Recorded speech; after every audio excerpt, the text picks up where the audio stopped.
Көпшілігі, бүгінгі дүбірлі тойдың қуаныштың себепкерлері. Екі жасымызда қазылмадық па жігіттер қыздар?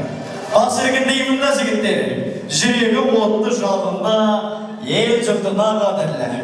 Айбарлы мінездарынды бір жандайын сері жігітімізді той төріне шақырамыз.